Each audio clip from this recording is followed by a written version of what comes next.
বিএনপির ভারপ্রাপ্ত চেয়ারম্যান তারেক রহমানের দেশে ফেরা এবং দলের চেয়ারপারসন ও সাবেক প্রধানমন্ত্রী বেগম খালেদা জিয়ার অসুস্থতা নিয়ে সাম্প্রতিক সময়ে সামাজিক যোগাযোগ মাধ্যমে ব্যাপক গুজব ও অপতথ্য ছড়ানো হচ্ছে। ফেসবুক, টুইটার ও বিভিন্ন অনলাইন প্ল্যাটফর্মে এসব গুজব ঘুরে বেড়াচ্ছে, যা নিয়ে নেটিজেনদের মধ্যে তৈরি হয়েছে বিভ্রান্তি। খালেদা জিয়ার অসুস্থতার মধ্যে সামাজিক যোগাযোগ মাধ্যমে একটি বিমানবন্দরের ভিডিও ভাইরাল হয়েছে। ভিডিওটি শেয়ার করে অনেকে দাবি করছেন এটি তারেক রহমানের দেশে ফেরার মুহূর্ত। তবে বিভিন্ন ফ্যাক্ট চেকিং প্ল্যাটফর্ম এবং একাধিক গণমাধ্যমের তথ্য অনুযায়ী তারেক রহমানের দেশে ফেরা সংক্রান্ত ভাইরাল হওয়া ভিডিওটি পুরনো।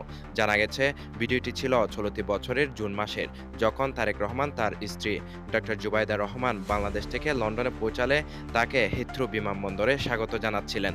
এই ভিডিওটির সঙ্গে বর্তমান পরিস্থিতির কোনো সম্পর্ক নেই।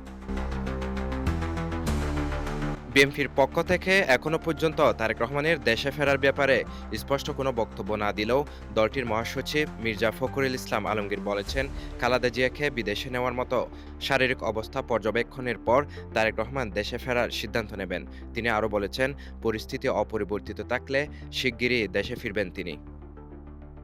এদিকে অন্তর্বর্তী সরকারের পররাষ্ট্র উপদেষ্টা জানিয়েছেন, তারেক রহমানের দেশে ফেরার বিষয়ে পররাষ্ট্র মন্ত্রণালয়ের কাছে সুনির্দিষ্ট কোনো তথ্য নেই এবং তিনি এখনও ট্রাভেল পাস চাননি।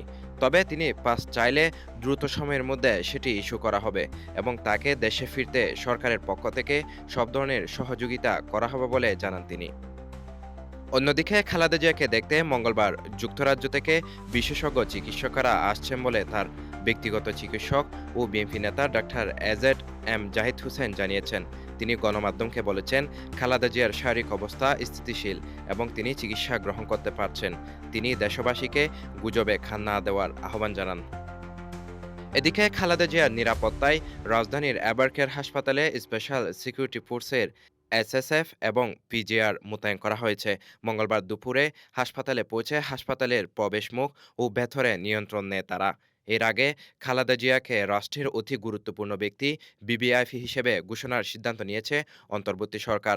মঙ্গলবার সকালে প্রধান উপদেষ্টার সভাপতিত্বে রাষ্ট্রীয় অতিথি ভবন যমুনায় উপদেষ্টা পরিষদের বিশেষ বৈঠকে এই সিদ্ধান্ত নেওয়া হয়।